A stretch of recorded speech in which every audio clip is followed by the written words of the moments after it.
What happened to Jim Carrey? Well, I'm retiring.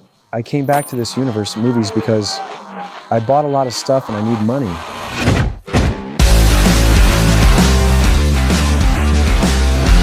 Turn him off now. Is everything okay? Jim Carrey is easy to see as mad. Bizarre interviews, strange behaviors, and some rather random statements happen pretty much every time he decides to appear in public. I don't believe that you exist, but there is a wonderful fragrance in the air. He appears to care little about media rules and conventions. It's difficult controlled. He says and does whatever he wants without much of a filter. And at times, it's clear how uncomfortable it is for those who have the tough job of keeping him under control. Like the host Jimmy Kimmel, who was kind of at a loss when Jim Carrey came onto his show like this. He even glances backstage as if he doesn't understand what's happening. This unpredictable behavior, hard to control and very outspoken, has made many consider him a threat to Hollywood and the system as a whole. A person who reached the top and boldly reveals secrets few dare discuss. I am two-time Golden Globe winner Jim Carrey. But dismissing his messages in a superficial society isn't hard. Time. Just bring up his depression, the loss of most of the millions he earned. His inconsistencies and confusing ideas quickly make him seem like a comedian who lost his mind. In this video, I'll show you that's not quite true. Nearly 2 years after my successful YouTube video, I decided to take another look at Jim Carrey, and I think this time I got much closer to understanding what he's really about. He's taken a severe psychological and, I guess, philosophical turn because he's just talking about what matters and what doesn't matter. And, you know, there are a bunch of interviews and clips of him discussing things where you're like, whoa, this guy's not talking like Jim Carrey, the world-famous A-list actor who's had gigantic smash movies. He's not talking like that at all. He's talking like some guy who's just trying to sort of understand his place in the universe. Jim Carrey's awakening, on the other hand, leads many to believe he went crazy. A situation that really illustrates what I'm talking about. It's that iconic 2017 interview where he immediately surprises by showing up with that beard. He enters calmly and stands for a while, watching as people wildly applaud him. I just wanted to see what would happen if you stayed until they got tired. He sits down to start the interview, and right on the first question, he comes out with this. How's life? Everything good, you know? You know, it's so beautiful. It really is, especially when I'm absent from it. Everyone laughs without even understanding what he meant. And right after that comes the question that proves the host is really completely out of touch with Jim Carrey's worldview. You feel separated from the rest of the world and from what is happening. No, I'm not separated. Actually, it's the opposite. By asking this, the host highlights a key point in Jim Carrey's awakening process. The idea that there is no separation between man and the universe, that there is an interconnectedness between everything. In a 2009 speech, Jim Carrey reveals how he came to this realization. I woke up and I suddenly got it. He says that one day he woke up and out of nowhere came to the realization that thought is something illusory. I understood suddenly how thought was just an illusory thing. What he wanted to show in this speech is that we've always learned to identify with our thoughts. So when we have an idea, a worry, or a memory, we automatically assume that it's us thinking. But what would happen if you stopped for a moment and just observed your thoughts happening without judging or interacting, simply noticing that they're there? That happened to Jim Carrey. He realized that there was a space of awareness behind the thoughts, something that observed the act of thinking. That realization led him to the big insight. If you can observe your thoughts, that means you are not your thoughts. In other words, the mind will always create stories, worries, desires, and fears. But when you realize that you can simply observe this mental activity without identifying with it, something changes. You feel free. You realize that your identity is no longer limited to what your mind says. Suddenly I was thrown into this expansive, amazing feeling of freedom from myself, from my problems. I saw that I was bigger than what I do. I was bigger than my body. I was everything and everyone. So, after all that, when we revisit the 2017 interview and hear Jim Carrey say life is wonderful, especially when he's absent from it, he is referring to the process of freeing yourself from this idea of self that we build. Don't get me wrong, Jim Carrey is a great character and I was lucky to get the part. That's another one of those phrases that might sound a bit confusing at first glance.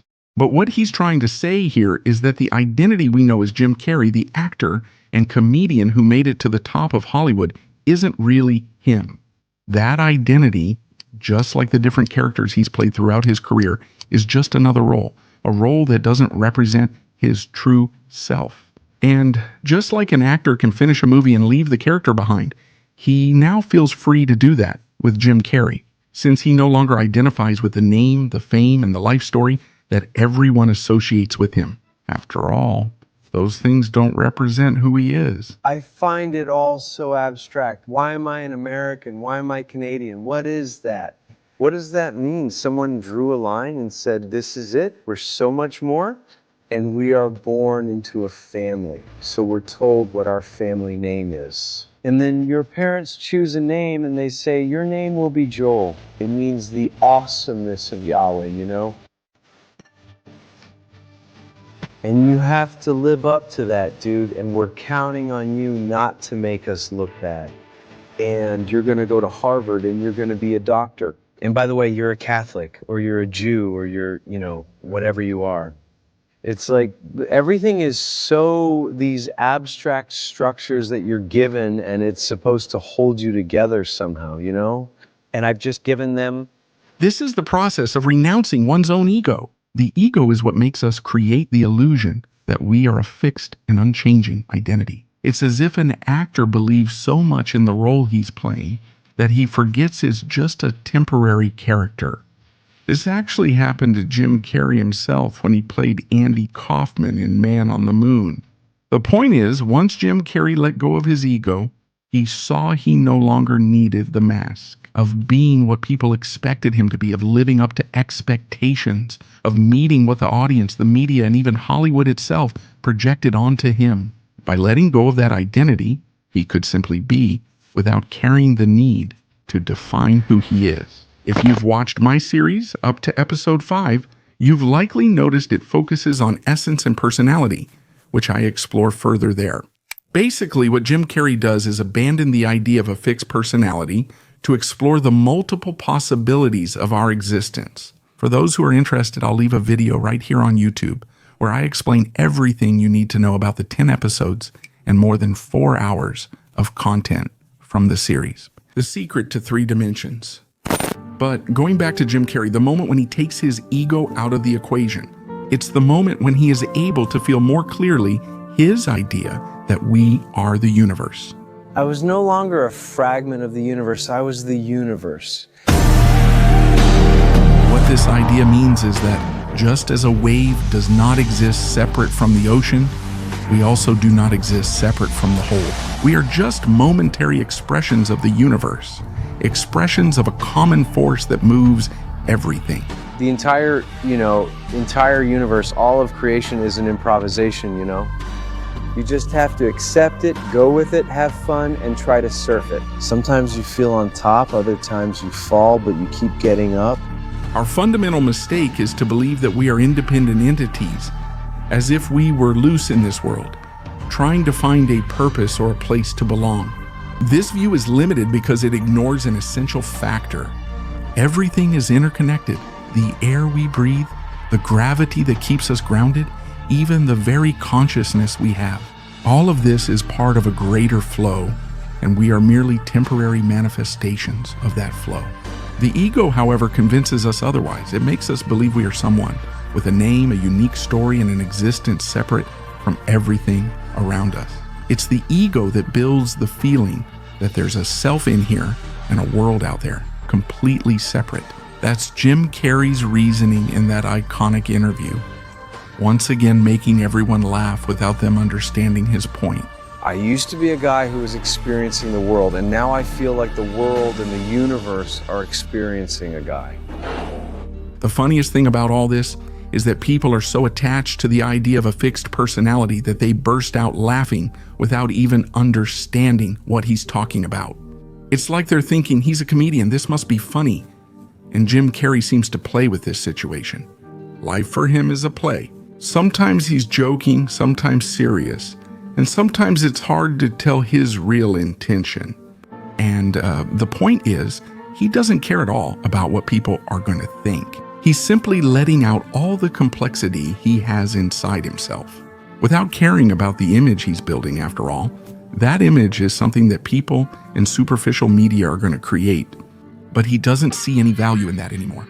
I don't care. He doesn't really care about explaining his complex messages, especially in front of the mainstream media.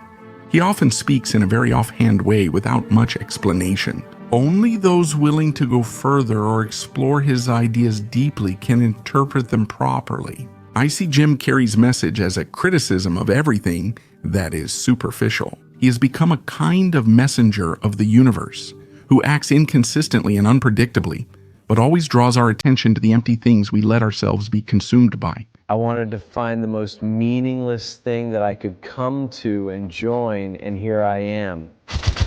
They are You have to admit it's meaningless. Well, they say they're celebrating icons inside. Celebrating icons. That is just the absolute lowest aiming, possibility that we can come up with. Jim Carrey's detachment from his ego lets him move through life without fear of misunderstanding or needing validation. We're just energy dancing for itself. This is, for me, the phrase that best sums up Jim Carrey, period. Someone who exists and expresses himself in a world that insists on classifying, labeling, and interpreting his words within a logical, predictable system. While the world tries to reach him, he keeps exploring the complexity of his own essence, without the need to be something defined, without the obligation to fit a role. He just is, and that's exactly why no one, almost no one, understands Jim Carrey.